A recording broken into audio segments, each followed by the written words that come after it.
Itu mungkin Tuhan create hidup saya itu kayak benang harus muter-muter dulu baru nyampe. Kalau kamu meringankan beban orang lain, beban kamu akan diringankan. Itu nekat ngirim surat buat presiden. Hah, serius? Serius. Jangan pernah capek, lelah berbuat baik. Dan jangan pernah bilang nggak bisa sebelum coba.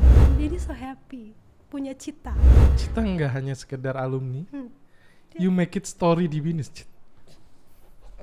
You are the winner. Ya.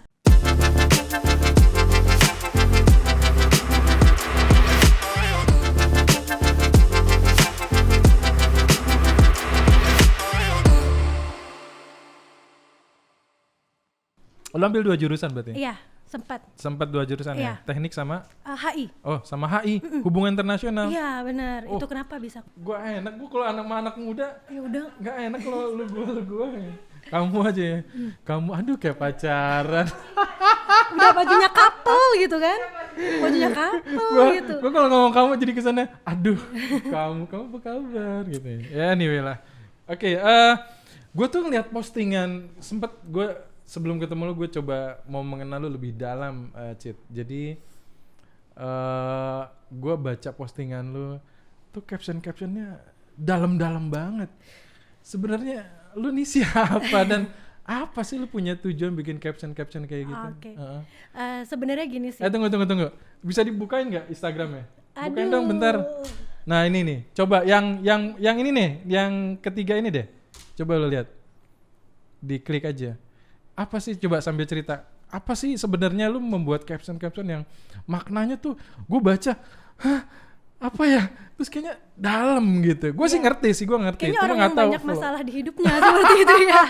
Ya enggak lah, gitu yang ya. penting pasti orang punya tujuan dong gitu. Iya benar. Iya, jadi sebenarnya saya ini siapa gitu kan. Saya kebetulan memang mungkin Tuhan nakdirin saya tuh kalau orang lain punya jalan tuh lurus paling belok dikit. Kalau saya tuh dari segala aspek hidup saya, baik dari keluarga, pendidikan, pekerjaan, sosial saya gitu. Itu mungkin Tuhan create hidup saya itu kayak benang harus muter-muter dulu baru nyampe. Seperti itu. Belok-belok udah bukan muter lagi ya. Udah belok-beloknya kadang nyampenya ke situ lagi gitu okay. kan. Oke, maksudnya apa? Oke. Jadi saya ini memang dari kecil memang hidup saya tuh kalau bilang keras cukup keras gitu. Jadi waktu saya kecil itu saya pernah jualan peyek gitu. Jadi sambil sekolah gitu, saya harus titip-titip ke warteg-warteg seperti itu. Kemudian harus jual keripik singkong. Dan saya pernah di posisi sampai saya harus beli sepatu. Itu sepatu saya dulu kalau zaman-zaman SD itu paling yang cuma 10 sampai 20 ribu. Itu di pasar dan itu dipakainya sampai 1 tahun. Mau 1 itu jebol, tahun, mau berapa kali jebol? gitu makanya. Berapa kali jebol? Itu sampai jebol gitu atau sampai kaki saya bengkak. Ada satu momen waktu saya SD gitu kan. Saya ikut Olimpiade Matematika seperti itu. Kaki saya bengkak saat itu. Kaki saya bengkak, kepala sekolah tanya, kenapa kaki kamu gitu. Saya cuma bilang, ya digigit semut rangkrang Pak. Oh gitu, sampai segitunya gitu. Padahal sepatu saya sempit banget gitu ya. Ada momen sampai di situ. Karena memang kalau dibilang background keluarga saya, saya kalau sekarang saya bisa bilang saya beruntung. Karena saya punya 2 source keluarga yang mana satu ini memang mengajarkan saya hidup keras, yang satu ini mengajarkan saya bagaimana menjadi seseorang yang nggak pantang menyerah seperti itu. Wow, keras, nggak pantang menyerah. Iya, jadi jadinya balance. Cita. Iya. Nah, jadi dulu itu saya sempat kan rasa kayak saya kok nyesel gitu hidup seperti ini gitu kan. Karena dulu saya memang bisa dibilang gimana ya saya menyampaikannya. Ya, jadi di satu keluarga saya ini memang saya orang tua saya yang di satu ini beliau buruh kasar gitu ya. Kalau bisa dibilang kasarnya lagi itu kuli bangunan lah seperti itu. Saya sempat hidup di lingkungan yang seperti itu. Yang benar-benar berjuang lah. Yang gitu benar-benar ya, berjuang. gitu ya. Iya benar. Ya, jadi dulu waktu saya jualan peyek pun saya makan itu nggak pakai peyeknya. Jadi biasa kan orang kalau bikin gorengan itu kan ada kayak kecil-kecilnya, remah-remahnya ya. Saya sempat ada di posisi itu. Saya makan hanya dengan ikan asin dan hanya remahannya aja gitu. Wow. Even saya mempeknya aja saya nggak bisa dan nggak boleh. Saya pernah ada di situ sih. Sampai ada satu masa lagi memang dulu itu memang orang tua saya ketika pulang gitu dari kerja, dulu kan saya suka banget martabak ya, siapa yang gak suka martabak gitu kan. Itu saya hanya bisa makan martabak itu sebulan sekali, dan itu martabak yang bukan martabak, jadi kayak martabak-martabakan ya, isinya ketan hitam tapi kayak ya rasanya segitu-segitu aja kayak gitu kan. Itu saya sempat merasakan di posisi itu yang saya mau ngapain aja saya nggak bisa gitu. Dulu saya menyesalkan sampai ada satu masa saya dapat undangan kaum duafa dari masjid. Saya pernah di situ. Saat itu diundang, biasanya kan kalau anak-anak kaum duafa itu diundang terus dikasih santunan seperti itu ya, terus baju baru atau apa. Saya ada satu sisi saya capek saat itu. Saya bilang sama ibu saya, nggak mau. Aku ini bukan orang susah gitu. Kalaupun aku orang susah itu ya aku nggak mau dapat uang dari orang cuma-cuma. Saya bilang kayak gitu. Saya berontak ke ibu saya, itu ibu saya bilang, ya kan enak lo dapat uang nanti bisa dapat jajan atau apa. Ya mungkin saat itu ibu saya mungkin juga butuh uang gitu kan ya. Tapi saat itu saya bilang, nggak, aku nggak mau datang gitu. Jadi memang dulu dari SD sampai SMA saya ini, kalau kita ngomongin aspek bullying gitu kan ya, dari dulu pun sebenarnya ada untuk saya. Kenapa datangnya seperti itu? Karena memang yang pertama saya bukan dari siapa-siapa dulu. Kemudian saya tuh kalau pakai baju tuh beli seragam itu yang besar. Badan saya kecil dari dulu segini gitu. Saya pakai baju S aja kadang masih agak longgar. Ibu saya tuh beli langsung XL. Notasinya adalah agar awet gitu loh. Lu nanti mau berkembang awet gitu. Tapi kan di sisi lain mungkin di sekolah saya suka dikatain kayak Jojon gitu kan, atau misalkan kok aneh banget sih nih orang gitu ya, padahal saat itu ya itu yang harus saya lalui seperti itu. Artinya ya apa yang didapat itu justru sekarang ini menjadi satu pondasi yang sekarang kita sekarang ya. Saya bersyukur. Coba postingan yang tadi maknanya apa dalam tuh apa sih maksudnya nih? Oke. Ini kalau nggak salah tentang pantas dan hebat. Nah, itu. Kalau ngomong ini sih berarti kita agak loncat dikit. Jadi ada satu masa di lingkungan terdekat saya lah. Jadi kita tahulah ketika lingkungan kerja atau lingkungan sosial kita berlomba-lomba untuk terlihat baik. Tapi kadang banyak orang itu yang terlihat baiknya itu seperti ya nggak semestinya gitu loh. Saya banyak banget nemuin orang-orang yang dimana dia tahu itu salah, tapi untuk satu jabatan gitu loh, atau untuk satu pertahanan di lingkungan sosial dia nggak mau bilang itu salah gitu. Karena yang saya dapat dari orang Indonesia kebanyakan adalah membenarkan yang biasa, bukan membiasakan yang benar. Gimana? Orang Indonesia itu mungkin kebanyakan membenarkan yang biasa, bukan membiasakan yang benar. Rata-rata. Got it, gitu kan. Jadi memang ya udahlah itu udah biasa, padahal tahu salah gitu. Tapi karena mungkin saya paham sih sebagai manusia kan kita kan ada kebutuhan lah, apalagi masalah ekonomi atau lain hal gitu kan. Nah kadang kan orang nggak berani untuk bilang itu salah atau nggak berani bilang nggak ngikutin. Jadi ya udahlah karena gue butuh gitu kan, ya udahlah gue ikut aja. Padahal di belakang kalau misalkan diskusi sama saya tahu dia tahu itu salah.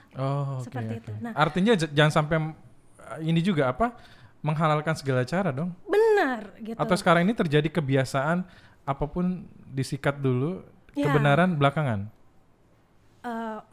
Mostly nggak semuanya tapi mostly gitu ya. Mostly ya. Nah bagaimana sih menyikapi itu sampai akhirnya bikin satu tulisan bahwa emang Cita ini udah melihat dari ya bicara tentang latar belakang segala sesuatunya harus berjuang dan akhirnya merasakan pahit getirnya gitu ya. Dan akhirnya juga menemukan di masyarakat ternyata banyak orang yang membenarkan ketidakbenaran itu di luar dari yang sebenarnya dia harus lakukan. Gitu kan? Benar ya. Nah gimana yang akhirnya menyikapi hal ini gitu dan sampai sekarang ini dan akhirnya sampai benar-benar posting bahwa hey come on gitu loh. Orang udah posting di sosial media atau Instagram gitu, hey come on this is the happen gitu loh. Gitu. Ya untuk sebenarnya gini, saya untuk menyikapi hal itu ke orang lain sih, saya punya satu visi hidup loh. Misalkan teman kita ini yang salah gitu loh. Tapi ternyata Pak Haris nggak mau menyikapi itu, menindaklanjuti itu. Ya malah kayak kesannya ya lu kenapa menghambat proses ini sih, jadi orang jangan gitu-gitu banget lah, biasa gitu ya, gak usah lurus banget gitu atau gimana gitu kan ya. Saya punya visi hidup itu, kalau saya nggak bisa merubah lingkungan menjadi benar gitu kan ya, ya saya cukup sampaikan 1 kali 2 kali tapi mereka tidak mau ubah gitu, atau mereka justru menyudutkan saya gitu kan, saya akan move dari situ. Dan saya akan dan itu yang saya lakukan sebenarnya, nggak di dunia pekerjaan ya. Waktu saya kuliah, waktu saya sekolah, saya selalu kayak gitu. Jadi saya bodo amat. Jadi orang jadi mikirnya elah Cita mah gini seperti itu kan.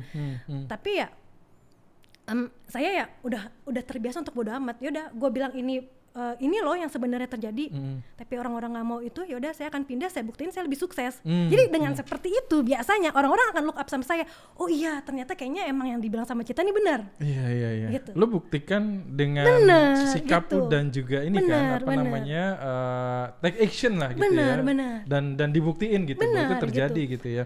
Oke, tapi sebenarnya iya, kalau dia dari baca lo di atas gitu, wah dengan kata-kata yang dalam itu ya. Tapi gue runtut ke bawah, ternyata lo membuktikan itu ya. Artinya gue membuktikan terbalik. Kalau ada orang yang apa, dilihat dulu, dia lihat dulu di depan, baru hasilnya apa. Nah, gue ngebaca dari Instagram lo sendiri dari atas ke bawah kan sebenarnya kan. Oh ternyata lo ternyata memang lu membuktikan itu. Salah satu contohnya kan lu kayak dapat honorable mention atau fellowship. Itu lu bisa cerita sedikit nggak? Apakah memang itu yang lu buktikan dari apa yang lu omongin dan lu bener-bener come on gitu loh, ini gitu loh. Oke. Untuk sampai ke fellowship sebenarnya ceritanya adalah waktu saya comeback. Jadi saya pernah kuliah di BINUS, terus saya pindah gitu kan. Karena saya tahu nih bukan passion saya di teknik sipil kayak gitu kan. Saya sebenarnya udah berjuang gitu. Sampai saya tuh dulu les. Saya ngebayar junior saya untuk ngajarin saya seperti itu. Nah, sampai ada satu hal di mana saya harus comeback lagi ke teknik sipil seperti itu. Dan di situ saya inget banget hari pertama saya comeback itu saya ngobrol sama Pak Andreas Chang. Saya ngobrol sama beliau. Itu saya nangis gitu kan. Beliau pada saat itu masih di Vice Rector, masih. Masih. Saya bertemu dengan beliau kalau nggak salah di ruang 500 atau 505 gitu ya, di Anggrek ya, di lantai 5 gitu. Nah, saya ngomong sama beliau meyakinkan untuk saya, Cita yakin mau balik ke sini? Dia bilang kayak gitu. Ini akan sulit karena passion kamu nggak di sini gitu kan. Tapi karena saat itu saya ingin membahagiakan satu keluarga saya yang sebenarnya backgroundnya itu sebenarnya mungkin mau membuktikan ya walaupun saya buruh kasar gitu, anak saya bisa jadi seperti ini gitu kan. Bener. Saat itu saya bilang sama Pak Andreas Chang, saya pengen bikin ibu saya bangga gitu kan. Nah, Pak Andreas Chang udah mengingatkan ini akan sulit karena Cita harus berjalan bukan di rel Cita gitu kan. Dan memang benar. Itu nggak semudah yang orang-orang harus ujian udah lulus atau ujian gitu kan, remet terus lulus gitu kan ya. Saya gitu kan untuk menjalani itu mungkin banyak pihak yang ngira nilai saya jelek itu karena lu tuh males. Dan scamnya adalah dimanapun ya ini kalau orang bodoh itu ya jangan deh nanti kita keseret. Biasanya kayak gitu kan gitu ya. Nah, tapi pada saat itu adalah yang saya lakukan, saya manggil temen dan untuk bilang gue nggak bisa loh mata kuliah yang ini, gue bayar lu per jam. Nah, untuk maka dari itu untuk saya bayar temen saya itu per jam itu, saya banyak banget ambil job-job yang dulu mungkin saya pernah di tim marketing seperti itu. Nah, tapi outputnya itu pun itu akhirnya saya pun nggak bisa setara dengan teman-teman yang bisa. Artinya untuk berjuang lu sampai lu bisa satu mata kuliah dalam kutip, lu harus dalam kutip les tambahan. Bener, dan saya harus cari uang untuk bayar dia. Dan untuk itu harus lu cari uang untuk bayar dia. Wow, gila. Ini gimana bisa kayak kepikiran gitu. Begitu ya? Artinya gini, kalau orang udah malas, udah ini kan biasanya kan udahlah nggak bisa anak muda udahlah nyerah akhirnya gitu ya. Tapi lu berjuang untuk bisa, gue gak boleh menyerah, tetapi gue harus cari cara, dan caranya itu adalah gue harus cari orang lain untuk bisa ngajarin gue. Tetapi konsekuensinya adalah lu harus membayar lebih terhadap orang yang membantu lu itu. Dan itu per jam. Wow. Ya, at least gue jujur ya, gue terus terang kalau ada satu mata kuliah yang gue nggak bisa, ya udah minimal gue lulus lah gitu. Gitu loh. Lu sampai segitunya. Iya. Nah, saat itu sebenarnya di Binus kan ada layanan yang kita mentoring ya kalau nggak salah ya. Saat itu memang aku udah mengarah ke situ, tapi saat itu apa ya? Saya lupa hambatannya apa, tapi daripada saya ngulur-ngulur waktu gitu kan, sedangkan saya harus bisa gitu kan, ya udahlah gue ambil cara yang paling bisa gue lakuin saat itu. Oh my god. Saat itu gitu kan, dan itu untuk orang yang kutip ya saya nggak pintar di bidang itu, untuk translate salah satu kayak satu rumus deh, mungkin rumus bajak lah kita bisa bilang gitu kan, itu kan butuh berjam-jam gitu. Dan aku yakin gitu misalkan dengan bayar orang misalkan per jam gitu, itu jadi tension juga balik gitu. Ya, harus bisa karena gue udah bayar dia gitu. Benar. Tapi menarik loh, ini juga kan yang dengerin gak hanya dosen, juga mahasiswa juga pasti akan dengerin, umum juga akan mendengarkan. Tapi menarik dari apa yang lu lakukan gitu. Artinya lu juga harus bertanggung jawab sebagai mahasiswa, bertanggung jawab dalam arti apa yang sudah lu komitmenkan, ya lu harus selesaikan, dan lu berusaha untuk yang semaksimal mungkin dan yang terbaik yang lu harus lakukan kan, bener kan? Ini benar-benar menurut gue ya, ini gue baru denger loh. Artinya gini, ada yang memang sebagian orang juga kalau yang nggak bisa pasti ada les tambahan segala macam. Tapi kan les tambahan itu juga memberikan satu modal lebih lah gitu. Kalau yang punya modalnya lebih gitu kan, artinya ada tambahan dari ya mungkin orang tuanya atau siapapun gitu ya. Tapi kan kalau lihat dari latar belakang lu mendingan duitnya buat makan dalam tanda kutip ketimbang gua harus bayar orang gitu kan. Karena hidup lu adalah lu harus menanggung apa yang lu tanggung selama lu kuliah, itu kan juga nggak murah gitu kan. Hal kayak gitu ya. Dan akhirnya lu sampai akhir lu tadi yang nyambung ke yang Pak Andreas Chang gitu ya, dan lu termotivasi, dan akhirnya lu apa hubungannya dengan yang honorable sama fellowship lu sendiri? Dari situ kan udah les berkali-kali, hasilnya biasa aja gitu kan. Ada satu titik di mana aku tuh mikir, aku nih udah nggak sukses nih di sipil, aku nih udah nggak sukses di kuliah, nanti aku cari kerjaan susah, karena nggak mungkin untuk dapat IPK cum laude gitu atau bagus lah, itu nggak mungkin gitu. Jadi realistis lah gitu. Jadi mencari jalan, apa nih hobi aku. Okay. Nah saat itu seperti yang di awal aku bilang, aku punya satu keluarga lagi yang dimana memang dia memotivasi aku untuk jangan pernah nyerah gitu kan. Nah saat itu memang kebetulan sosoknya beliau adalah seorang profesor gitu kan, di Binus juga gitu kan. Nah beliau selalu bilang, Cita sini bantu Dedi, Cita bantu Dedi untuk bantuin bikin penelitian. Nah dari situ saya tahu passion saya ini di HI, diplomasi, suka ngomong seperti itu, dan paham tentang penelitian sedikit banyak.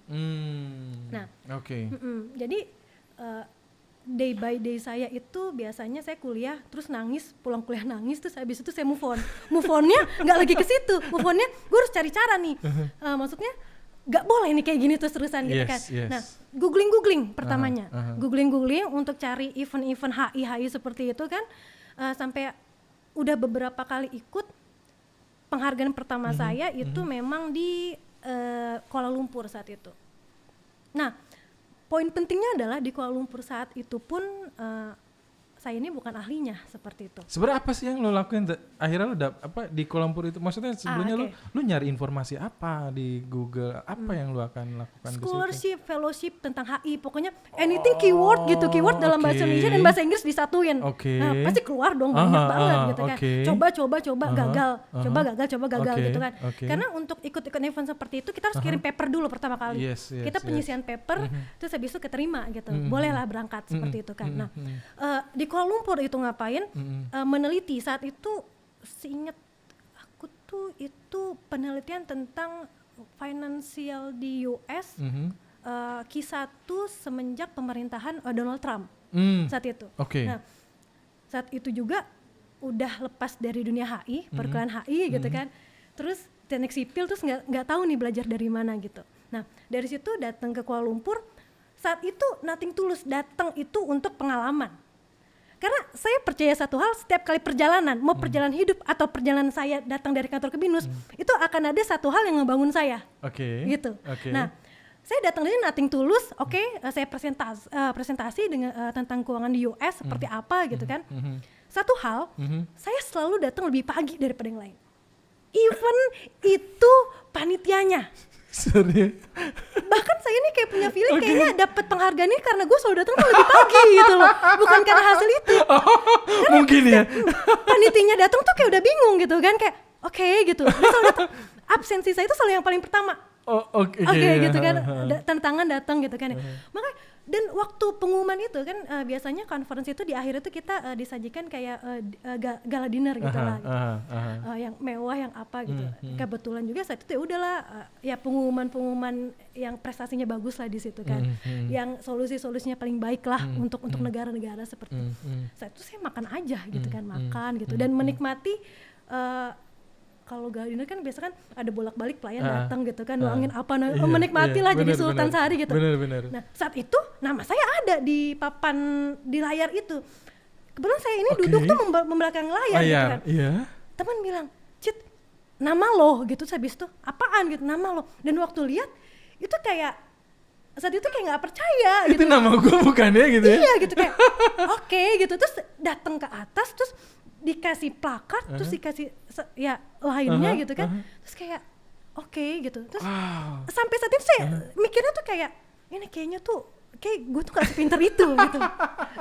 Tapi tuh sebenarnya yang kan itu kan kirim paper ya, tulisan. Sebenarnya apa yang lu tulis tuh apa sebenarnya? Iya waktu itu mungkin kalau gitu ya. Kalau untuk persisnya mungkin aku lupa ya isi kontennya seperti apa. Tapi saat itu kita bisa dikasih topik, kita suruh cari penelitian nih. Ini bener nggak di US seperti ini? Terus kira-kira sebagai pemuda ini kalau misalkan ditempatin di US, untuk kamu tuh apa solusinya seperti itu? Artinya betul ya. Artinya bahwa acara ini mengajak anak muda untuk bisa memberikan satu kontribusi bagaimana melihat fenomena yang ada ataupun salah satu case yang ada tadi ya contohnya bagaimana menyikapi hal itu.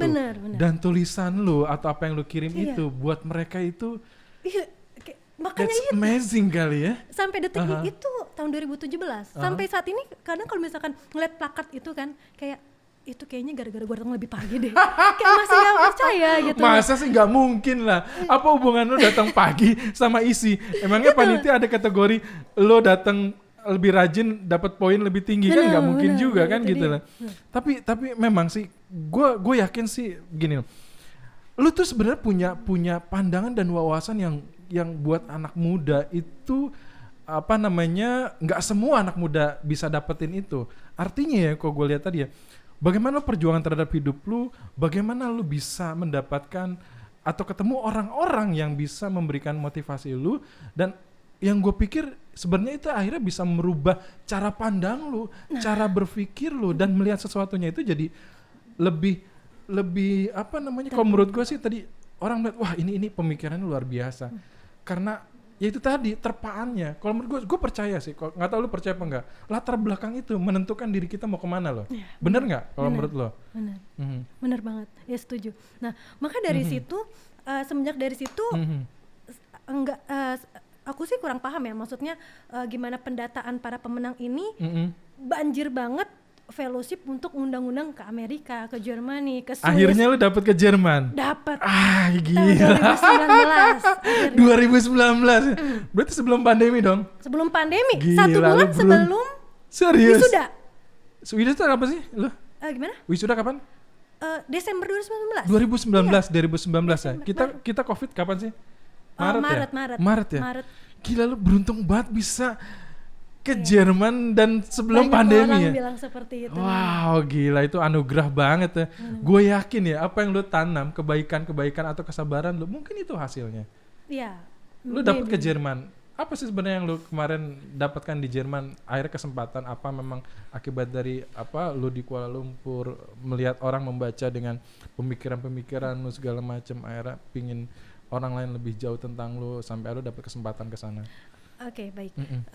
Jerman itu sebenarnya buah dari gue ini ke Amerika. Ke Amerika. Amerika ini buah dari Kuala Lumpur. Amerika ini berarti Kuala Lumpur dulu, ke Amerika baru ke Jerman. Benar banget. Nah, gue terus terang belum ke Amerika loh. Lu dari ke Amerika, wow, that's it. Dan sebenarnya gini, kalau mau diceritain lebih amazing mana? Sebenarnya lebih amazing yang Amerika. Karena saat itu seperti ini. ke Amerika itu bulan Maret tahun 2018. Oke. BINUS itu biasanya UAS itu kan setelah tahun baru ya. Iya. Jadi orang-orang udah pada Januari libur, lah ya, Februari gitu. kita baru ujian. Dan Iya. untuk anak-anak teknik itu biasanya ujian-ujian praktikum tuh pasti kelarnya akhir-akhir Februari atau Maret gitu. Nah, saat itu sampai akhir Februari itu nggak notice kalau ada email scholarship ke Amerika. Karena saat itu ya fokusnya sama kuliah gitu kan. Iya, benar. Setelah ujian-ujian itu selesai, buka-buka email ada scholarship. Yang dimana itu tanggal 21 Februari. Acara conference tanggal 8 Maret. Ya kan? Nah, sejak di situ itu full apa ya?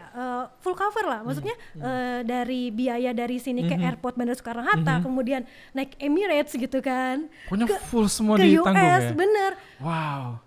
Tidur di Westin gitu, di Westin di Indonesia aja gue belum pernah masuk gitu kan, Westin US gitu kan. Nah di sana kita dapat akomodasi lagi gitu kan, lain-lain. Nah untuk sampai ke sana tuh nggak mungkin gitu, karena biasanya proses visa itu kan kayak text time 2 minggu biasanya. Bener. Dan saat itu udah masuk deadline, udah kelewat deadline malah saat itu untuk registrasi ulang. My God. Jadi saat itu hampir kehilangan peluang untuk ke Amerika gitu kan. Iyalah, gila lu kalau hilang gimana tuh? Karena itu ya 2 minggu lebih lah, 2 minggu lebih, nggak mungkin gitu. Nggak mungkin. Impossible ngurusin gitu visa kan. Amerika tuh, waduh. Apalagi Amerika kan. Apalagi nggak ada syaratnya rekomendasi banyak. apa Nah, segala itu macam. kan. Wah, susah banget. Gitu. Nah, akhirnya saat itu berusaha hubungin pihak organizer di UN di US seperti itu kan. Ini ya ceritalah saya ada gini-gini, saya baru buka gini ini. Terus akhirnya beliau bilang oke, masih bisa kesini, bisa saya kirimkan surat rekomendasi untuk visa, tapi untuk tiket pesawat itu udah angus. Karena kan mereka udah booking gitu kan, yang udah punya visa booking, nggak mungkin gitu kan. Terus saat itu yang difikirkan adalah gue harus ke sana. Ini kayak batu loncatan paling besar. Wow. Gitu, batu loncatan paling besar gitu kan. Nah, saat itu selain kuliah udah ada kesibukan nih kayak ngajar-ngajarin bahasa Inggris ke security di BINUS seperti itu kan. Oh iya? Dan yang bantu saya itu mereka. Oke. Nah, ini amazing kan. Jadi lu sempet Iya. sebenarnya tujuan apa tuh? Tunggu, lu mau bantuin apa hubungannya security BINUS dengan bahasa Inggris? Dengan bahasa Inggris? Terus ya OB-OB seperti itu kan. Oh ya? Kalau singkatnya sebenarnya gini, ada satu momen security curhat, Cit, itu kan karena dulu gue nggak punya temen ya, jadi gue temennya sama security. My God, gila lu bener-bener gitu. Orangnya rendah diri banget ya. Nggak semua anak muda juga mau lo berteman sama mereka, dalam arti ya bukan temen gue lah gitu. Bener-bener. Nah saat itu mereka bilang ini banyak banget nih tamu bule di sini, nggak bisa. Jadi setiap kali ada tamu bule biasanya mereka WhatsApp. Iya WhatsApp bener, satu WhatsApp atau Line gitu nya. Ini ngomongnya gini, ini jawabnya harus apa gitu kan? Gitu kan? Oh my God. Jadi lu pasti punya waktu lo ya mikirin orang lain lo. Iya kalau itu hiburan justru. Oh gitu. Hiburan gitu. Iya lo gila. Bukan apa-apa. Lu menyediakan waktu lu untuk sesuatu hal yang menurut lu sendiri mungkin ya, atau sebagian anak muda mungkin apa sih gitu ya. Ya udahlah gitu kan ya, kalau mau bantuin ya udah sekedarnya, tapi lu bener-bener ayo gitu lo ngajak gitu akhirnya kayak gitu. Dan antusiasnya itu sangat tinggi banget gitu. Kayak waktu itu 1 minggu 2 kali di Anggrek, di Shadan dan di BINUS Square waktu itu. Nah itu saat itu karena saya punya ya itu lagi Dedi di sini gitu kan yang bilang, Dedi kita mau ngajar bahasa Inggris, butuh ruangan mungkin gitu kan. Nah terus habis itu bisa nggak kira-kira gimana. Terus habis itu oh ya udah nanti coba security-nya bilang ke ini atau apa. Nah nanti dapat lah ruangan gitu. Dan setiap pulang kuliah itu sekitar jam 7 sampai jam 9 atau bahkan jam 9:30 itu ngajarin mereka malam. Iya, dan itu kan Anggrek, Shadan sama BINUS Square itu kan satu unit kampus itu 1 minggu 2 kali habis dong. Jadi setiap hari ketemu mereka. Dan pertanyaan yang bagus banget, kenapa masih mikirin orang lain gitu, kok sempet gitu kan. Kuliah kan capek lah. Iya kuliah capek, lu jurusan apalagi fakultas teknik, lu nggak ngerti, lu minta orang lain bantuin lu. Harus kerja. At least lu kan juga punya banyak waktu, dan lu juga harus mau memikirkan orang lain, dan lu menyediakan waktu buat orang lain supaya orang lain lebih pintar atau nggak memenuhi kebutuhan apa yang dia inginkan kan. Dan lu lakuin itu. Karena selalu ingat ada satu hadis dalam Islam itu ada ajaran kalau kamu meringankan beban orang lain, beban kamu akan diringankan. My God, gila Itu sih. dan Gua nggak sempat kepikiran kayak gitu loh. Artinya, itu. oh ya benar juga ya gitu. Dan itu yang selalu tuh dipegang sampai kemanapun sampai sekarang gitu. Oke. Sampai sekarang pun kalau di kantor dekatnya sama OB atau sama security karena udah di titik nyaman. Dan justru ketika kita berteman ya atau bersosial dengan mereka kayak nggak perlu jadi orang lain. Oke. Kayak ya udah gitu, ya udah ini gue gitu kan. Gua Nut nanti terakhir apa yang menjadi moto dalam hidup lu? Nyambung ke yang tadi, akhirnya lu bisa ke Amerika dengan tiket yang angus itu gimana? Benar. Nah, akhirnya mereka yang bantu. Oke. Mereka bantu bikin proposal atau apa gitu. Oke. Atau print gitu. Karena tuh waktunya udah ini banget kan. Jadi gue ada urusan dan mereka yang bantuin. Nah, sampai akhirnya kontak teman-teman yang punya bapak atau punya orang tua tuh yang kerja di instansi pemerintah di kementerian. Minta biayain pesawatnya saat itu. Saat itu juga kebetulan udah kemana-mana mentok terus, nggak bisa, ini anggaran dadakan nggak bisa gitu kan, nggak bisa ditolak. Lu ada deadline kapan waktu itu? Kan tadinya tinggal 2 minggu, akhirnya lo dapet visa. Terus akhirnya kan lo harus ngejar, lo harus berangkat. Deadline kan? itu tanggal 6 Maret. Tanggal 6 Maret, karena kan tanggal 8 kan artinya konferensinya. Artinya punya waktu 2 minggu juga untuk nyari tiket kan? Nyari tiket dan biayanya sebenarnya. Dan biaya hidupnya di sana juga kan? Biaya hidup di sana masih ditanggung. Pesawat aja kan? Karena kan udah paling telat gitu kan. Nah, saat itu ada satu masa di tahun 2018 itu ada yang gempa Jakarta. Waktu itu yang kerasa deh di Binus sampai keluar-keluar, ingat banget. Itu nekat ngirim surat buat presiden. Hah, serius? Serius.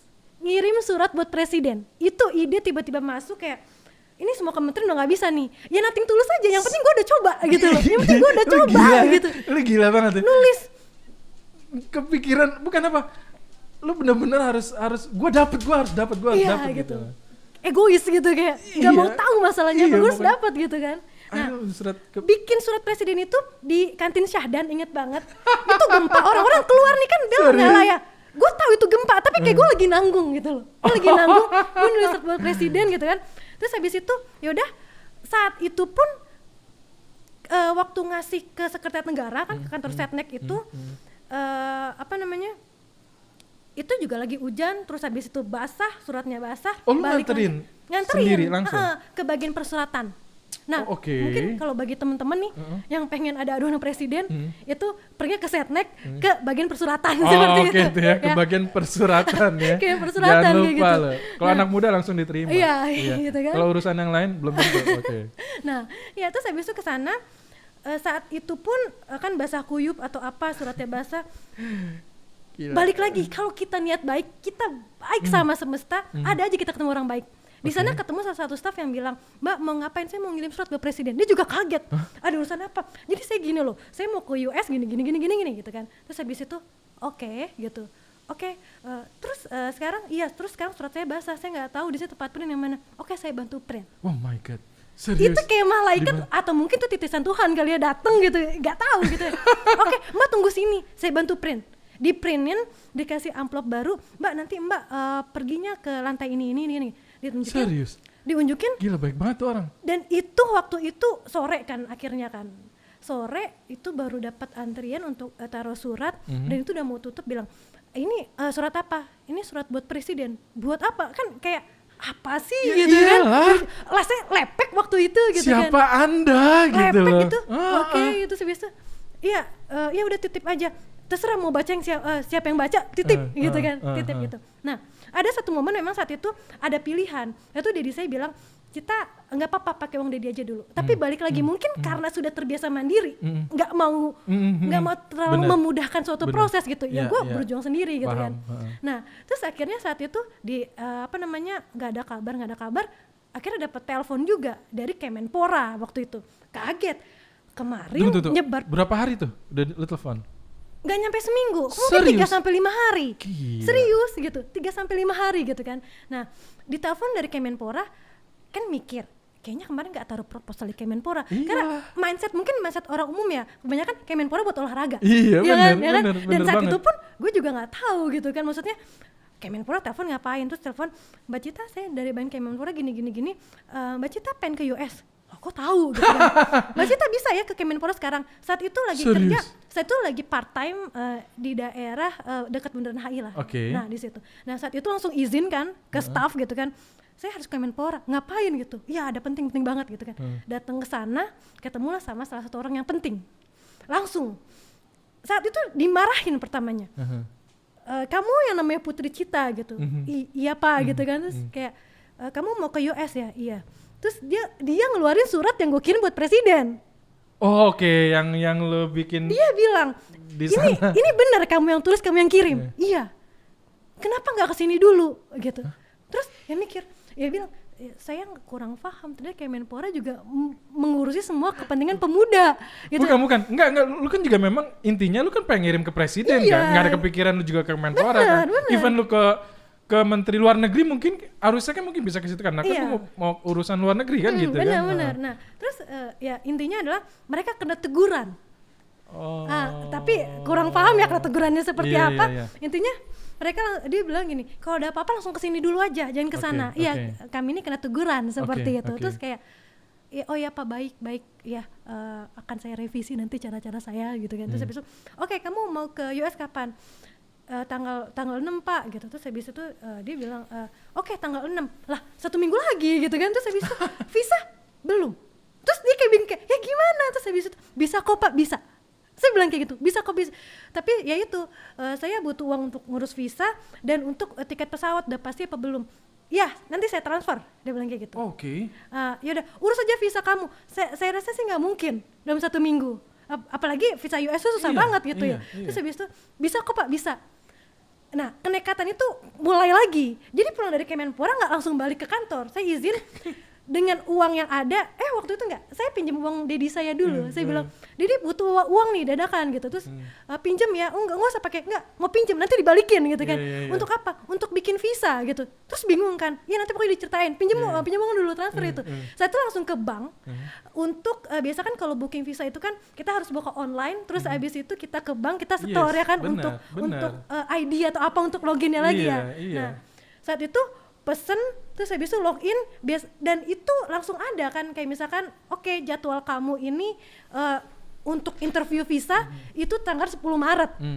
Itu gitu kan. Terus mikir, gimana bisa 10 Maret baru interview? Itu juga belum lagi jadinya, yang nggak bisa buat apa ke Amerika gitu kan. Keesokan paginya, subuh-subuh, bawa surat yang ada dari website itu, hasil janji saya tanggal 10 Maret itu ke Kedubes US. Ngantri gerimis-gerimis, tahu bakal ditolak, udah tahu kan gitu kan. Nah waktu untuk ketemu security-nya dilihat kan, appointment kapan, nggak bisa nih, masih lama gitu kan. Tapi saya butuh loh, saya butuh gini. Saya ada surat rekomendasi dari Kemenpora, terus dari presiden gini, terus habis itu, ya nggak bisa mbak janjinya itu tanggal segitu, nggak bisa masuk gitu. Nunggu dari jam 5, kan nyata jam 5, sampai jam 9 pagi di situ nggak pulang. Jam 5 pagi sampai jam 9 pagi, 4 jam di situ. 4 jam. Kan nggak bisa nih. Itu kayak maksa aja, kayak ya udah paling nggak saya mau telepon lah sama staffnya, saya ini penting banget loh, saya nggak jalan-jalan, saya nggak ngapa-ngapain gitu kan. Terus nggak bisa mbak, terus yaudah saya nggak akan pulang. Saya di sini, saya mau ngomong sama staffnya. Paling nggak telepon, saya pengen telepon gitu kan. Gigih banget tuh ya. Telepon kan habis itu. Nah akhirnya dikasihlah telepon, terus habis itu ngomong sama staffnya, bilang ya mbak nggak bisa. Oh oke, nggak bisa ya, beneran ya, oke nggak bisa, ini saya dapat rekomendasi loh gitu. Terus habis ya tetap nggak bisa gitu kan. Udah tutup, terus habis itu mikir, ini kira-kira siapa yang punya kenalan orang-orang kaya gitu yang sering keluar negeri. Gitu kan, mikir lagi, keingatan sama Pak Imam Budi. Itu kepala library di BINUS JWC. Oh oke, tahu. Ya kan? Nah, saya ke JWC waktu itu. Saya bilang kayaknya beliau juga kaget saya mau ke US kan. Terus Bapak, saya ini pengen ke US. Bapak punya nggak sih kenalan gitu atau orang-orang BINUS yang atau lulusan BINUS yang kerja di Kedubes US atau apa gitu? Tolonglah gitu. Butuh banget orang dalam saat itu kan. Terus habis itu ternyata itu dia, balik lagi, kalau kita punya niat baik, Tuhan tuh kayak ngasih ada jalan ya. Dari sekian banyak mungkin kenalan-kenalan di BINUS, entah kenapa kepilih Pak Imam. Ternyata Pak Imam punya background pernah kerja di Kedubes US. My God. Dan itu gue nggak tahu gitu kayak.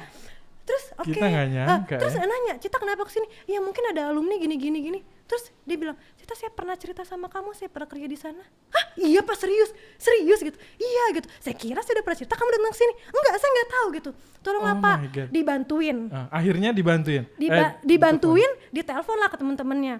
Nah, waktu saat itu unlucky-nya adalah temennya Pak Imam itu punya atasan langsung kan orang bule. Gitu. Nah orang bulenya lagi pergi ke Malang saat itu. Baru aja pergi gitu di hari itu. Terus kayak nggak bisa bantu, nggak bisa Mbak. Coba pakai jalan US emergency visa waktu itu. Nah tapi kan untuk bikin emergency visa itu saat itu kan harus ada syarat.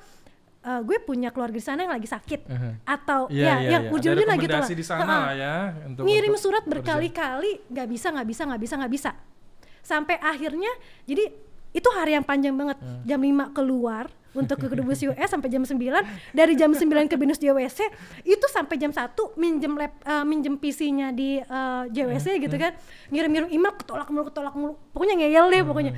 Ketolak mulu sampai akhirnya 3:30 waktu asar. Jadi kalau di Islam lagi tuh ada ajaran setiap kali sholat kita kan 5 waktu satu hari.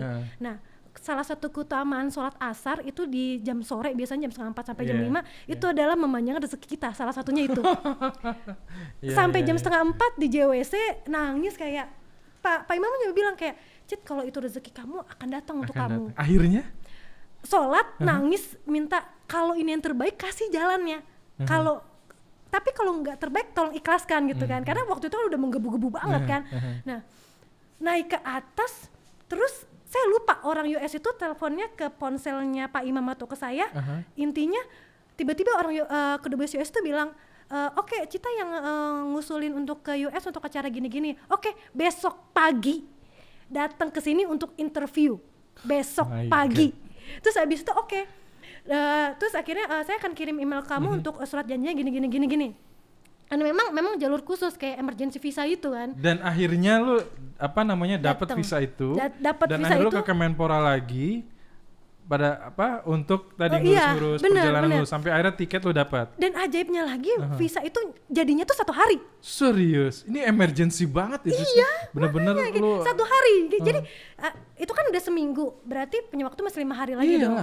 Nah, ya udah mendesak Kemenpora, ini saya butuh uang nih, ini visa udah jadi gitu kan. Visa udah jadi gini-gini untuk pesen tiket. Terus habis itu yaudah pesen dulu gitu kan.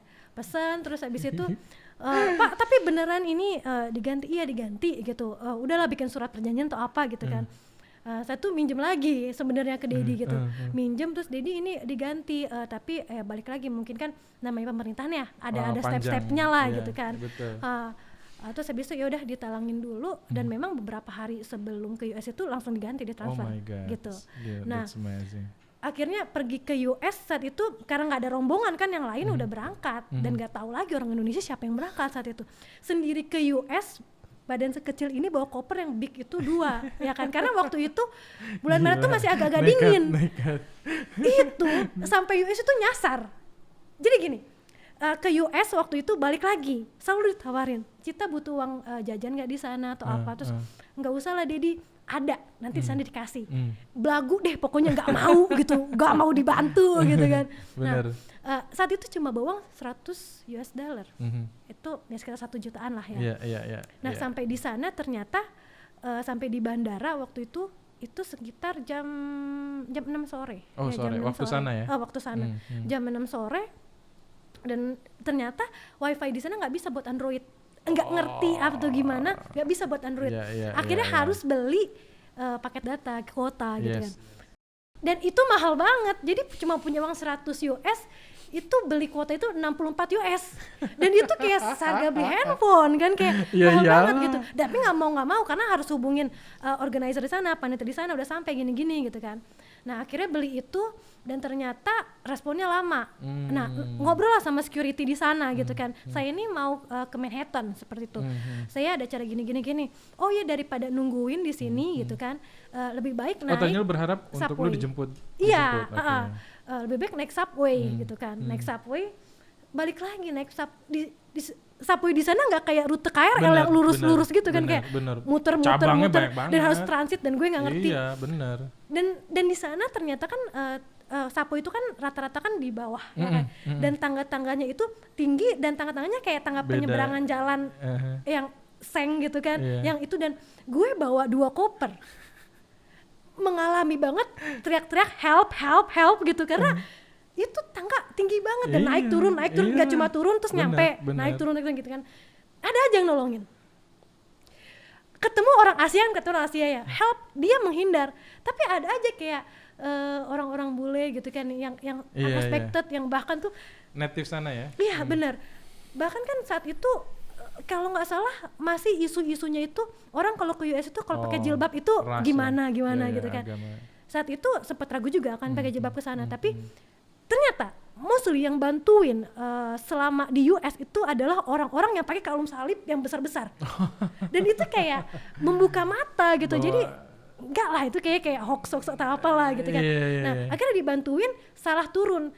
Karena waktu itu harus turun di Manhattan, turunnya di Brooklyn. Yang dimana saat itu juga nggak tahu Brooklyn itu ternyata kan kayaknya agak menyeramkan gitu kan. Gitu iya, daripada Manhattan atau apa. Saat itu jalan.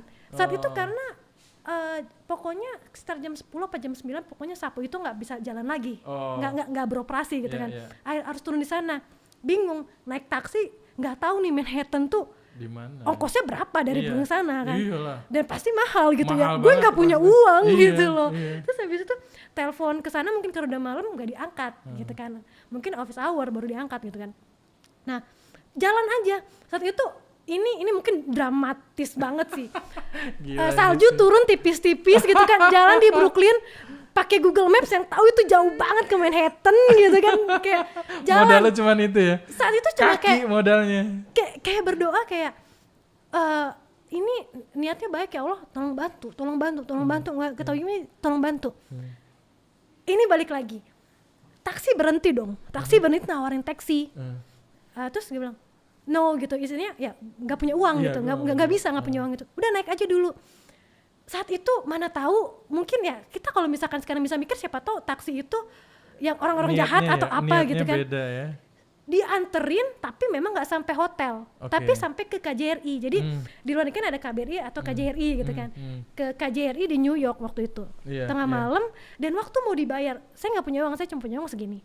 Terus habis itu nggak usah, dan itu gratis dari Brooklyn ke Manhattan. Jadi kayak apa ya, saya tuh ngerasa itulah, makanya kalau kadang orang bilang lo jangan terlalu baik sama orang, tapi satu alasan yang mungkin gini loh, mungkin aku pun bukan orang yang bersih yang baik banget gitu, enggak gitu. Tapi bukan begini, masalah gini, tapi sorry gue potongnya.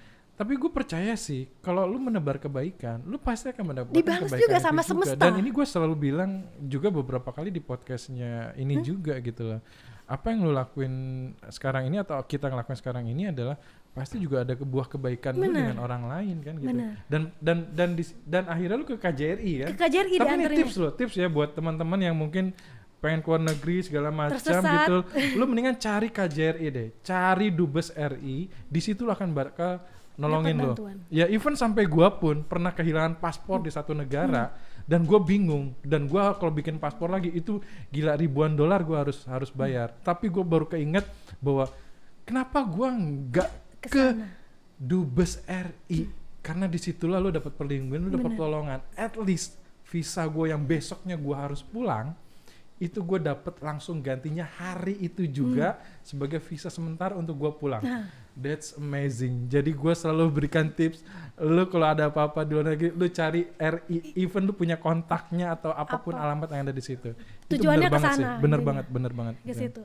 Nah akhirnya di sana ditampung kan 1 malam gitu kan. Tapi akhirnya ketemu dengan panitia, ya lu ditampung terus akhirnya besok lu dibantuin untuk kesananya ya. Dibantuin ke sana. Kebetulan dari situ ke Westin Hotel tuh nggak begitu jauh lah. Maksudnya jalan kaki masih inilah gitu kan. Jalan ke sana terus ya udah ditanya organizer ya hari itu adalah pas banget tanggal 8. Hari conference pertama. Jadi saat itu baru nyampe, dan dengan drama-drama yang ada terus harus conference, dan itu saya tuh harus hari ini ya kita ke QNHQ gitu ya, kita ke sana. Nah di situ akhirnya udah berjalan seperti normal. Dan bicara tentang yang memang lu kunjungi ya, conference itu ya, di situ lu mau artinya mengatasnamakan Indonesia. Benar. Gitu ya. Wow, berapa orang waktu itu lu selain lu? Ya lu kan walaupun ketinggalan rombongan gitu setidaknya ya. Tapi ya at least ada wakil kita 10 orang. Ada 5-10 orang. 5 Lupa sampai 10 sih orang. tepatnya berapa ya. Tapi lu 5 sampai bangga 10 dong ya, orang. dapat kesempatan di situ dengan perjuangan Bangga lu banget. akhirnya lu Dulu- dan lu membawa nama bangsa Bener. kita ke sana gitu. Bener. Dan dulu itu kan cuma ngelihat gedung PBB kan dari buku-buku sejarah Bener ya. banget, Kayak bener. waktu mau duduk itu kayak ini rasanya gimana sih bangkunya kayak gitu Ya kan. lu gak usah ke PBB lah, even lu sampai ke Amerika juga, that's amazing gitu kan. Wow, ya bicara tentang bahwa lu anak muda atau kita semua kan ingin memberikan sesuatu buat bangsa ini gitu ya. Dari berbagai macam perspektif yang ada gitu ya. Nah, apakah memang niat lu juga salah satunya adalah gue pengen apa yang gue ingin sampaikan di forum internasional itu membawa nama bangsa dan pemikiran-pemikiran gue yang mungkin dalam satu topik diangkat di sana gitu ya. Oke. Apa yang lu niatkan pada saat itu? Yang akhirnya lu berjuang untuk ke sana. Ya nggak bicara tentang perjuangan lu, tetapi memang pasti ada niat yang lu mau memberikan kontribusi buat bangsa ini. Oke.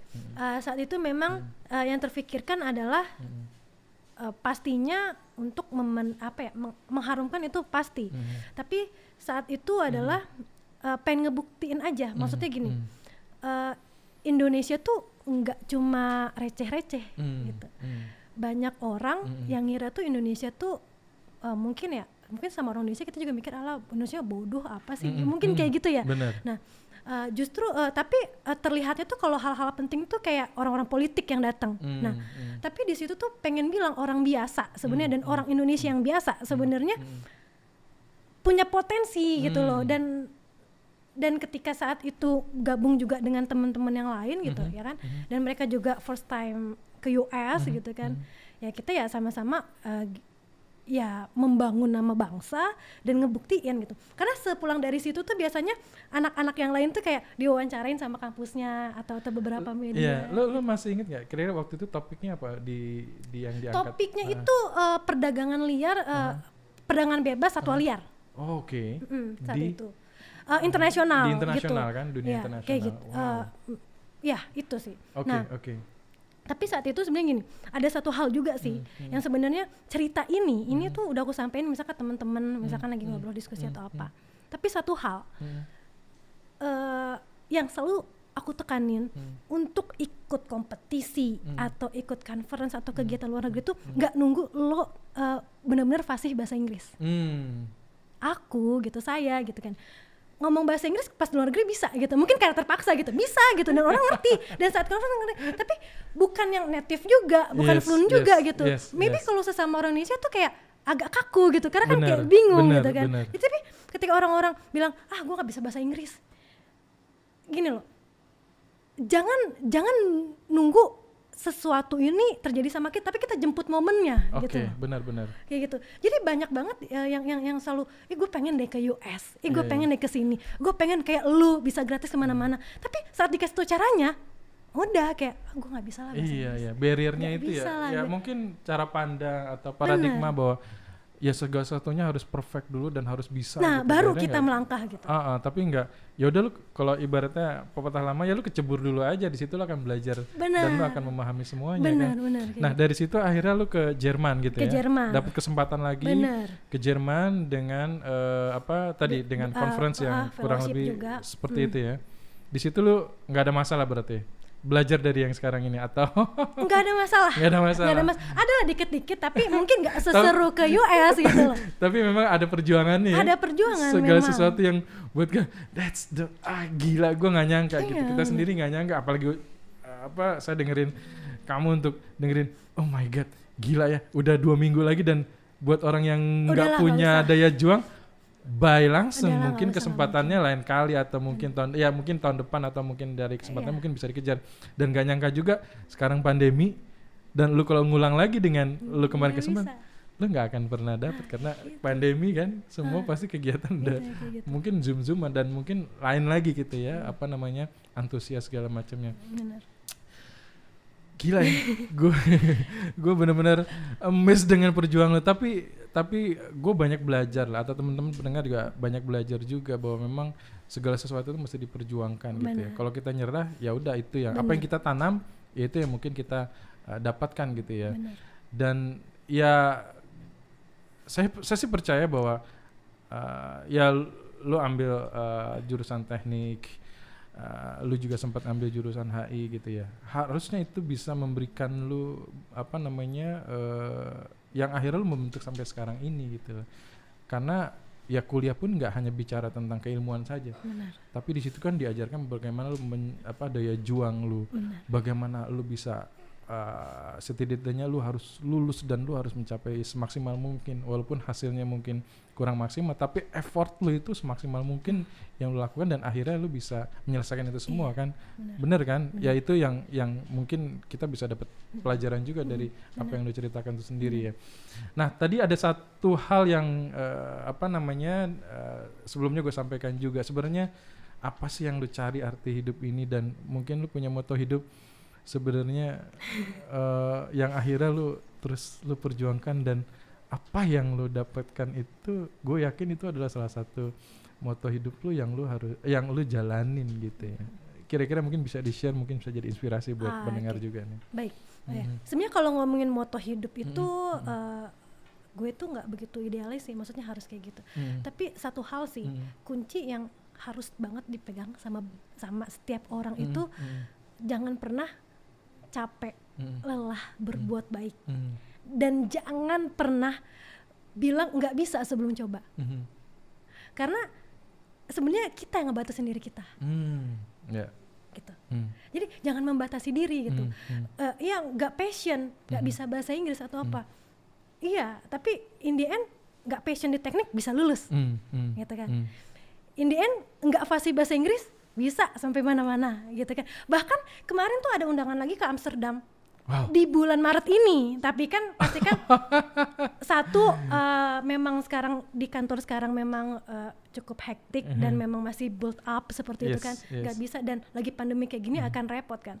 Jadi kayak satu kali kamu nemuin pintu kamu, itu pintu lain tuh gampang terbukanya. Tapi untuk sampai ke satu pintu itu tuh kadang tuh nggak cuma kita melangkah doang, jadi kayak harus muter dulu ya? muter nangis dulu ya. Dulu gue tuh paling sering nangis itu sering banget nangis ketemu Bu Reina dan Pacang. Oh iya. Sering. Ini kan walaupun saya punya Dedi di sini gitu kan, beliau paling gak suka ngeliat saya nangis, gitu kan. Beliau istilahnya sebenarnya basic my superhero gitu, maksudnya dia sosok ayah yang paling baik buat saya gitu kan. Nah tapi depan beliau nih nggak pernah nangis, tapi setiap kali ketemu Bu Reina saya bilang, Bu saya nggak sanggup. Saya pernah sampai bilang, Bu saya mengundurkan diri aja dari BINUS, sempat bilang gitu, karena saya kayak nggak bisa nih di teknik sipil, bukan karena sistemnya atau apa, tapi karena saya kayaknya nggak passion di sini. Benar kata Pak Acang, ini bukan rel saya seperti itu. Tapi saat itu yang dibilang sama Bu Reina adalah dia bilang kalau Cita ini udah hampir selesai. In the end Cita nggak mau pakai ijazah dari BINUS, itu nggak apa-apa. Tapi saya percaya dengan perjuangan kamu di BINUS, saya tahu tangis kamu berkali-kali ke saya, ke Pak Acang, dan mungkin ke Prof Batiar seperti itu akan ngebentuk diri kamu. Kamu mungkin nggak akan bawa nilai dari sini, tapi kamu bawa value dari sini. Bu Reina bilang kayak gitu. Setuju. Gitu. Nah, puncaknya adalah waktu itu saya khawatir banget kan dengan IPK saya yang nggak begitu bagus, lulus gue mau kerja apa. Tapi yang saya selalu bilang sih sama junior saya, mungkin sebenarnya gini, ada beberapa orang yang mungkin hampir sama posisi seperti saya, seperti itu, agak kesulitan, tapi bukan karena dia malas, karena emang ya bukan relnya aja gitu. Saya selalu bilang sama mereka, cari hal lain yang bisa jadi hal penting di CV kamu. Benar. Gitu. Jangan hanya yang orang-orang lain ikutin itu aja dan udah cukup gitu. Misalkan kalau mungkin kebanyakan mahasiswa hanya ikut sekolah sama UKM, organisasi, udah itu toh gitu. Coba cari hal lain yang orang lain kadang nggak punya, nggak common gitu. Baru-baru ini ada anak SK itu curhat ke saya, IPK dia bagus 3, sekian, tapi dia udah 1 tahun belum dapat kerja. Dan saya bilang kayak gitu, maksudnya ikut UKM, ikut organisasi nggak salah gitu, tapi coba cari satu hal yang orang lain tuh jarang dapat itu. Itu saya 2 minggu, nggak nyampe 2 minggu saya lulus, itu saya langsung dapat kerjaan, dan memang kebetulan pekerjaan itu berkesinambungan dengan pengalaman saya sebelumnya gitu kan, dan itu membuat jadi kelihatannya tuh mungkin saya kalau di mata orang tuh kayak hebat gitu. Padahal ya itu maksudnya mungkin kalau saya biasa-biasa aja saya udah nyerah, saya kuliah teknik sipil, yang penting lulus gitu, yang penting lulus. IPK jelek ya udah yang penting lulus. Dan satu hal kata orang bijak bilang bahwa orang sukses itu katanya adalah orang yang mengerjakan yang orang lain tidak mau mengerjakan itu. Dan ada di Cita. Itu dia maksudnya. Gue sebenarnya pengen banyak ngobrol sama lu terus terang ya. Artinya menarik dari sosok Cita itu sendiri ya. Banyak hal yang mungkin kalau lihat postingan lu gitu ya, hal-hal yang gue pengen gali lagi sebenarnya dengan hal itu. Cuman gue bikin part 2 lah ya. Boleh. Next time ya. Boleh. Mungkin nanti gue akan cerita lagi dan mau menggali sosok Cita ini, dan gue yakin Cita menjadi salah satu ya, bahwa ya hidup ini juga banyak bunga-bunganya gitu ya. Dan kalau kita nggak memperjuangkan hal itu ya mungkin nggak akan pernah dapat ya. Sukses Cit, latar belakang lo dan sekarang akibat dari perjuangan lo untuk bisa mendapatkan itu semua bukan serta-merta dikasih, tapi ada perjuangannya di situ. Mungkin satu hal yang terakhir mungkin sebelum ditutup. Ini mungkin agak personal, tapi mungkin orang lain juga harus kenal sosok beliau gitu. Tapi maaf mungkin saya agak nangis gitu. Gue yakin deh, tadi juga lu mulai berkaca-kaca, cuman gue yakin jadi gue memahami hal itu. Harusnya tuh yang di sini bukan saya. Harusnya itu ada satu sosok yang semua orang mungkin juga paham beliau ini baik. Dan yang mengajarkan saya untuk nggak malu temenan sama security atau OB. Bahkan beberapa security bilang pernah makan sama beliau walaupun beliau ini mungkin secara status sosial di sini tinggi gitu kan. Ngajak anak-anak security makan di warteg atau apa gitu kan. Saya nggak akan sampai di sini, nggak akan sekuat ini kalau nggak ada beliau. Dan yang kamu sebut Dedi itu adalah? Iya, dia memang beliau ini Prof Bahtiar gitu kan. Yang begini, banyak orang yang akhirnya gini, kedua sosok keluarga saya pada awalnya di BINUS ini selalu dua-duanya bilang jangan sampai tahu identitas. Even yang keluarga saya yang berjuangnya luar biasa ini gitu kan, gak usah bilang kalau kamu anaknya siapa. Dedi pun gitu, gak usah bilang kalau Cita punya siapa di sini. Seperti itu kan. Nah, tapi sampai satu titik mungkin saya dulu nggak pernah cerita pahit-pahitnya saya dalam kuliah ke Dedi gitu kan, ke Prof gitu kan. Tapi mungkin ada yang nyampein, Prof Cita ini begini gini. Terus akhirnya beliau negur dan akhirnya ada satu titik di situ yang lain harus tahu kalau Cita ini anak Dedi. Semua orang harus tau. Kan BINUS kan sering ada BINUS festival ya. Beliau turun bersama stafnya. Beliau saya udah sapa beliau kayak, Prof ya mau beli apa? Beliau cuma bilang, anak Dedi mau beli semuanya. Dan beliau kayak ngacungin tangan salim, terus semua kayak kaget kan.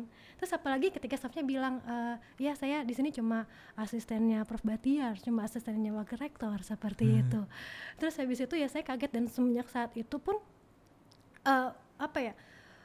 memang berubah gitu. Jadi yang tadinya awalnya agak jaga jarak jadi mendekat-mendekat dan lain. Dan beliau selalu kasih value mungkin orang-orang lihat saya itu kuat, hebat. Tapi beliau itu jauh lebih hebat bukan karena posisinya, tapi perannya beliau untuk saya. Saya pernah dari posisi depresi, nggak bisa tidur, saya harus minum obat tidur untuk tidur. Orang tua saya nggak tahu itu, Dedi juga nggak tahu itu. Dan tapi Dedi bilang, Cita, what happened with you? Kan mungkin kelihatan ya orang tidur karena obat tidur atau apa, nggak apa-apa. Terus dibawa ke psikolog, coba Cita cerita ada apa kayak gitu kan. Sering banget nyerah dan sering banget Dedi nggak bisa, ini nggak bisa dilanjutin, ini susah, ini berat, Tapi beliau selalu bilang 3 hal dalam hidup saya. Cita, kita ini harus jadi pemenang. Kita harus jadi pemenang. Suatu saat kalau orang lihat Cita itu berarti orang ingat Dedi. Dia bilang kayak gitu. Yang kedua, beliau kan memang kan perjalanan hidupnya itu kan nggak mudah ya. Beliau cuma bilang anak laskar harus jadi laskar, nggak ada nyerah. Tidak boleh nyerah, tapi tata ulang boleh. Dia selalu bilang kayak gitu. Yang ketiga, Karena saat itu kan bagi saya tuh saya berjuang itu sebenarnya untuk pembuktian ke banyak orang bahwa saya ini walaupun nilai saya jelek tapi saya ada satu hal, dan akhirnya one day BINUS itu ngasih penghargaan ke saya. Sempat di tahun 2018 kalau nggak salah, bulan April, 1 bulan setelah saya ke US waktu itu. Nah, Dedi selalu ngajarin bahwa bukan BINUS yang branding kita, ayo kita bantu branding buat BINUS. Dan sebelum beliau wafat gitu kan, saya sering bilang sama beliau, Dedi kenapa masih kerja? Beliau ini sangat cinta banget sama BINUS. Mungkin tanpa harus saya sampaikan gitu kan. Yang lain juga banyak yang tahu gitu. Dia bilang sampai hari terakhir Dedi pengen Dedi masih di BINUS. Dia bilang kayak gitu. Dan beliau cuma bilang, Dedi bertahan di sini, Dedi sakit-sakitan juga, Dedi cuma pengen lihat Cita menikah dan Cita wisuda. Dan benar, beliau itu berpulang itu 2 minggu setelah saya wisuda, dan waktu saat wisuda itu, jadi saya menikah dulu baru wisuda. Dan waktu wisuda itu hari terakhir saya ngeliat beliau. Saat itu karena kan saya juga jarang bertemu, saya juga jarang pulang seperti itu kan, karena kan saya alhamdulillah saya langsung dapat kerjaan kan. Dan beliau bangga banget saya bekerja, saya tuh masih di perikanan karena beliau kan anak pesisir. 2 minggu dan di hari wisuda saya itu beliau berkaca-kaca, beliau badannya sudah mungkin nggak fit, dan saya cuma bilang, Dedi sakit lagi. Dia bilang, no, Dedi happy today. Dia bilang kayak gitu. Banyak orang mungkin kalau misalkan tahu saya ini putrinya beliau gitu, mungkin dikiranya saya ini banyak uang atau jabatan, tapi sebenarnya sama dengan orang keluarga saya yang satu lagi ini.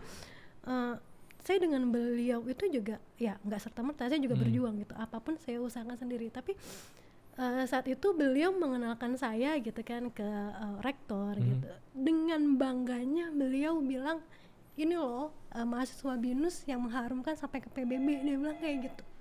Dan beliau bangga banget. Terus akhirnya oke, kita foto, dan saat itu kan ada kesempatan kalau wisuda itu kasih bunga. Iya benar-benar. Waktu itu sebelum untuk kasih bunga itu saya ambil 1 bunga kan cuma cukup jadi 2. Saya butuhnya 4. Karena ini maaf banget ini berarti anak ini ya staff-staffnya Bu Meliana ya.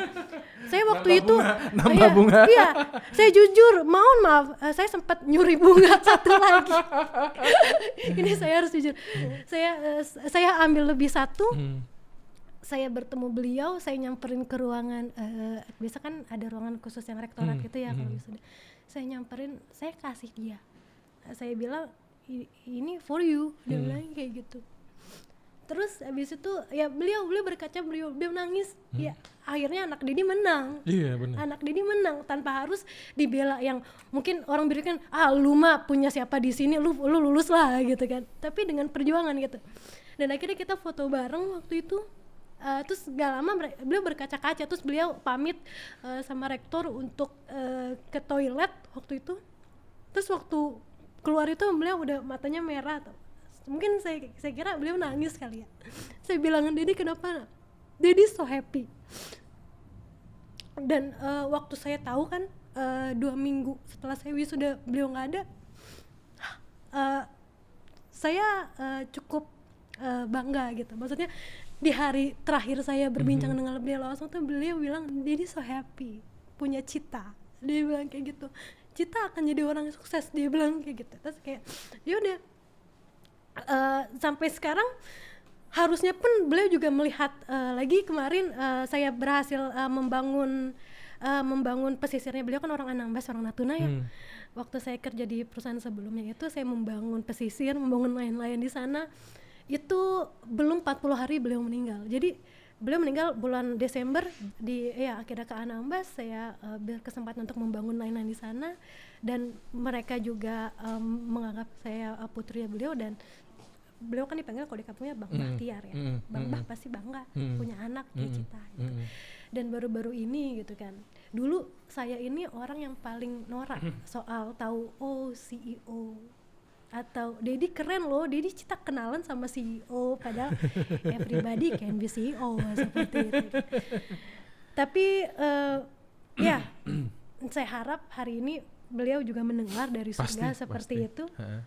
Baru-baru ini juga saya diangkat gitu jadi satu jajaran dengan CEO juga, saya jadi COO yang dimana itu bukan asal cabut. Dan founder saya bilang itu saya ditawarkan menjadi posisi CEO itu udah berkali-kali. Tapi saya kayak menolak, kayak saya belum capable di sana. Tapi balik lagi, ini juga yang mau saya sampaikan, ini bener terakhir Pak, bener terakhir banget. Gini, jangan pernah ngeluh seberapa sulit perjalanan kamu, karena gini loh, ketika kita bicara sama orang, maksudnya bobot value kamu tuh terlihat dari situ. Iya, gitu. Dan saya direkrut jadi COO di tempat yang baru gitu kan, itu founder saya yakin banget gitu, maksudnya saya orang yang paling tepat seperti itu. Dan ya mungkin kesannya sedikit maksa gitu kan, udah berkali-kali gitu kan. Saya nggak mau, tapi beliau bilang Cita kamu bisa gitu. Dan akhirnya ya diundang sampai di sini. Saya tadi di depan juga nangis ngeliat gedung Syahadan gitu kan, karena dulu beliau parkir di sini dan apa gitu kan. Saya cuma bilang, Dedi hari ini kita jadi pemenang. Hari ini kita jadi pemenang. Hal-hal sulit Cita mungkin dulu kuliah, hal-hal sulit pembentukan jati diri Cita gitu kan. Ya, hari ini kita jadi pemenang. Bahkan tadi malam saya chat dengan Bu Reina dan Pak Cang, saya bilang hari ini saya mau ke Binus, saya mau podcast, saya minta sarannya. Dan hari sebelumnya juga saya bilang, Didi pasti bangga ya Bu, Pak ngelihat Cita. Ya, Prof pasti bangga. Dan nggak kebayang kalau misalkan beliau sekarang tahu, iya anak saya sekarang di sini. Dan apalagi mungkin kalau dilihat di podcast gitu kan, rata-rata dokter yang diundang. Makanya saya waktu Bella ini DM saya gitu kan, ini serius gitu kan, itu lihat podcast ini dokter semua. Dan saya mungkin notabene-nya baru S1 dan juga mungkin bukan yang high qualified soal GPA gitu kan. Jadi ya gitu. Jadi saya cukup bangga, saya berterima kasih atas kesempatannya gitu. Ya. Saya pikir almarhum Prof juga hadir di sini dan Cita nggak hanya sekedar alumni, you make it story di Binus. You are the winner. Ya. Dari cerita yang lu bilang, ujungnya adalah you are the winner. Apa yang lu perjuangkan dan lu buktikan itu semua ke orang lain. Iya. Dan itu penting banget. Karena ujungnya adalah di situ. Tapi the winner adalah menjadi salah satu pelajaran hidup lu untuk bisa memperjuangkan. Dan yang paling penting adalah lu bisa memberikan dampak buat orang banyak. Iya. Itu yang paling penting. Alhamdulillah. Iya. Aduh, gue jadi terharu juga nih, karena gue juga orangnya sensitif juga. Jadi ada hal-hal yang menurut gue bahwa hidup ini bukan hanya sekedar sifatnya transaksional. Iya, benar. Tapi justru value itu yang harusnya lu bisa hidupkan dan memberikan dampak buat orang lain. Dan apa yang lu tebarkan, kebaikan lu, gue yakin itu adalah yang sekarang lu dapatkan adalah buah dari yang apa yang lu lakukan. Iya. Aduh, Cit, thank you banget. Terima kasih. You make it story hari ini di kasih. podcast, dan gue yakin pendengar juga tahu dan bisa memberikan pelajaran, setidaknya inspirasi dengan apa yang lu lakukan. Karena gue yakin lu pernah menjadi mahasiswa, dan gue yakin juga memberikan inspirasi buat mahasiswa dan kita semua juga, bahwa hidup ini juga perlu diperjuangkan. Benar. Thank you. Terima kasih. Kita Bapak. bikin part 2 ya. Ya, terima thank you kasih, banget. Bapak. Terima kasih. Thank you.